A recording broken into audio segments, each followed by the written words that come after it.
Hi, I am Ariel, and today I am going to teach you how to speak English fast. But do you really need to speak English fast? Let me tell you something. Sometimes we think that native speakers speak fast, and this is why they sound so natural. In reality, they don't speak fast. They just connect all the words together, and instead of splitting them up, which sounds a little kind of slower, they just put them all together as if one sentence is one big word. They omit some syllables, they add some new sounds, and this is why they sound the way they sound. And sometimes it's hard for us to understand them just because they don't split up words, and we think that they're just speaking too fast. In reality, they're not.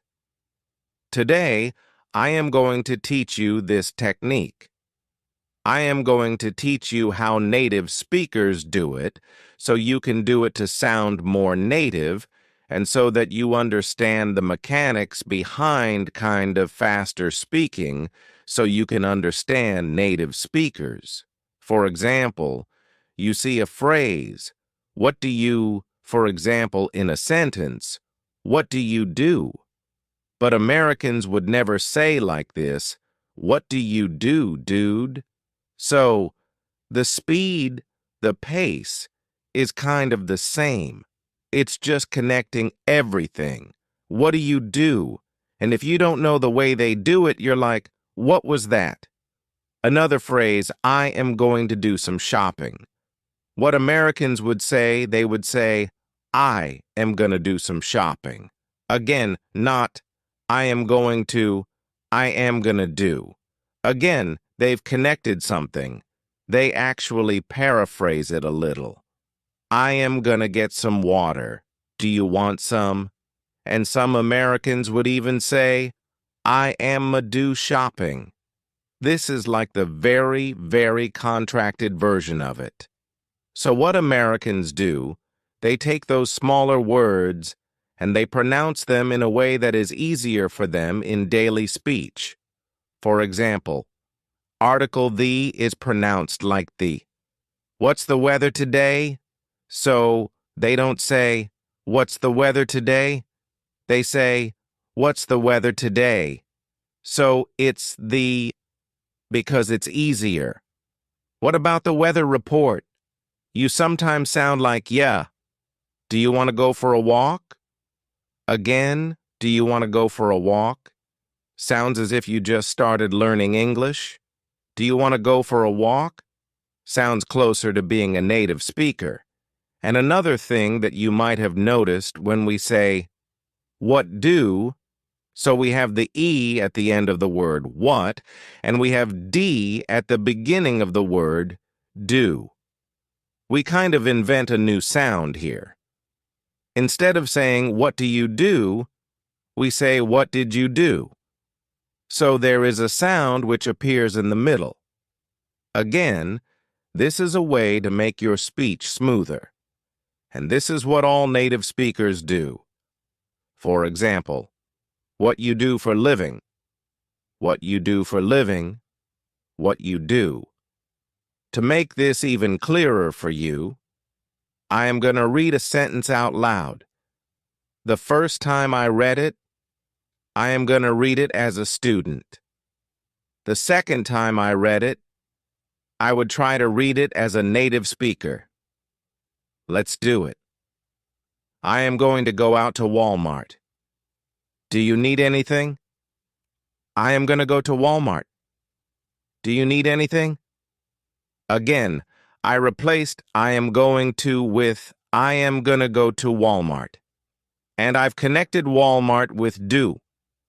We have a word that ends with T, and we have a word that begins with D. So, I am going to go to Walmart. Do you need anything? And there is this chew that appeared in the middle. The next word, a little confusing, I know, especially when you hear this first in a native speaker speech. Something. They say something. I don't know why this appears. It's just the way the language evolves when people speak it. but can you give me something? This is sometimes what native speakers say, which is correct. Don't be confused. It's just the same as something. The next phrase, let me give you something. The Americans would say, let me give you something. So they just omit the letter T and you get let me. Let me get you something. Let me give you something. In American English, if you have a letter T in the middle of a word, sometimes you pronounce it as D, letter, letter, letter. Because it's faster, because it's smoother. City, you don't say it's city, city, city. It's like DNR, city. And it sounds a little British, so in Great Britain, they would say Selvita. In American English, there's a bitter, bitter. Let me give you some more examples. Bottle, bottle. Butter, butter. Computer, computer. I can't even say it with a T. Computer, computer, computer. Daughter, daughter. 80, 80, 40, 40. Little, little. Settle, settle. 30, 30. You see, this T converts to D all the time. As you notice, it's even unnatural for me to say little 30 just because I am so used to inserting D instead of T. This would come automatically, not automatically to you guys when you practice. This is first the way to speak faster. Second, this is the way to speak more naturally. And third, this is an easier way to understand native speakers because you now know how the mechanics work. Hey guys, welcome to my channel. I just had an online meetup event where I had people from all over the world. And we all spoke English and we were discussing online business in 2020. And what I've noticed is that people who are not English native speakers were using a language that is textbook. So there were some people who are in the US and their language was completely different. And when was listening to those people, I started noting those differences. And I decided to share my insights with you because with these insights, you will be able to speak English as a native speaker. And you wouldn't sound, I would say, a little old-fashioned. Because when you're using this textbook English, you sound a little too academic or a little too old-fashioned. With these tips, by the end of this class, your English will be more native, will be more kind of American and modern. So if you're interested, continue watching this video. You probably know it, but not all of you are using it in your everyday speech. And this thing is reduced forms. Let's look at some examples. Instead of want to, you say wanna. I wanna know, I don't know why. I want to go to London. I want to study in the US. Because when you say I want to study in the US, it sounds a little weird. It doesn't have this natural flow. So, with these reduced forms, you're getting this natural flow to your language. Let's look at another example. And please, go ahead and try saying stuff together with me. I am going to wash the car. But you're going to say, I am going to wash the car. I am gonna go wash up. You see the difference? You see, it's a completely different attitude. It's a completely different mood of the sentence.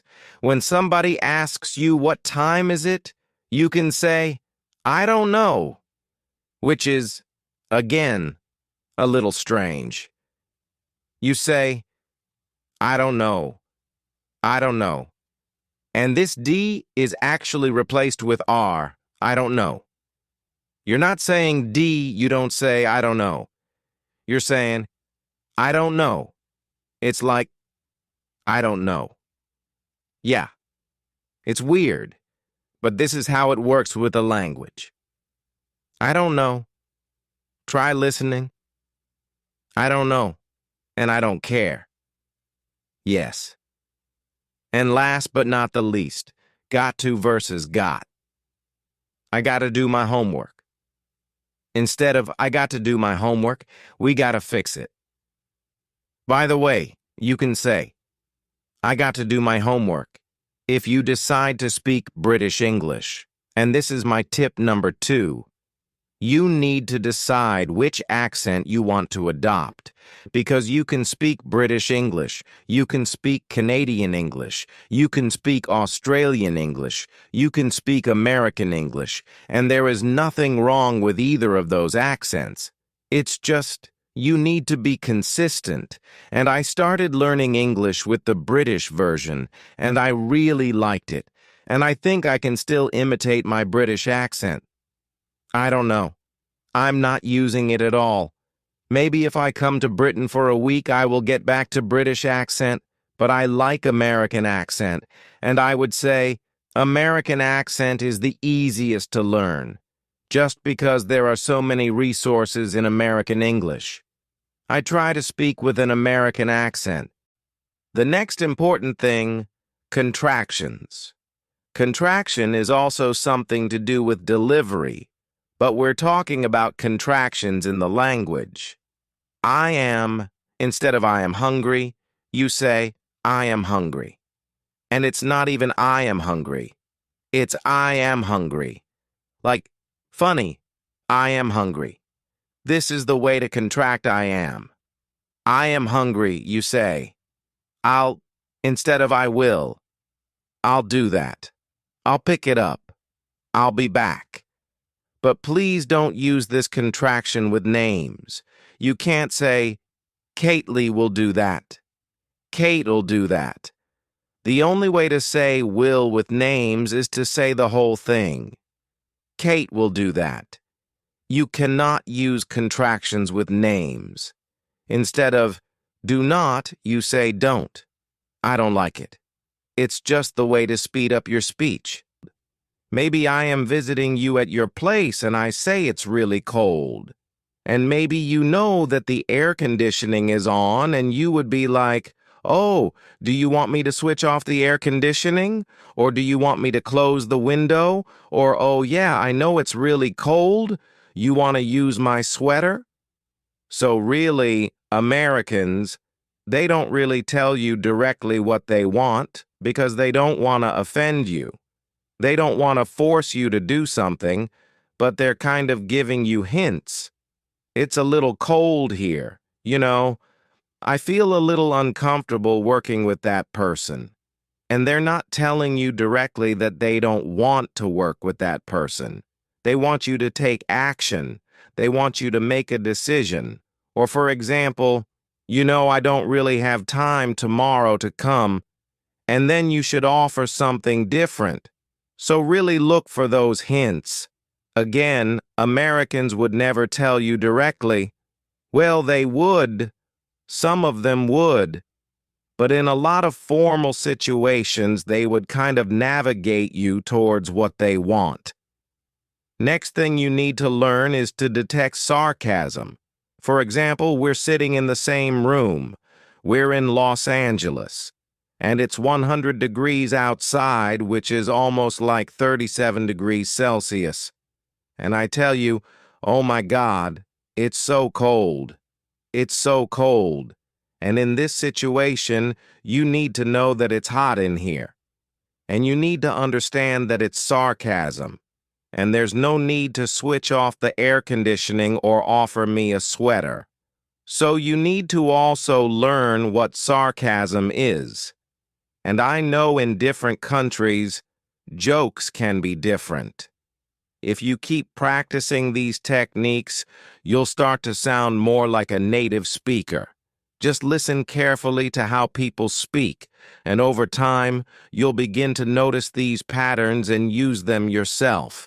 Thank you for reading, and I hope this helps improve your English fluency.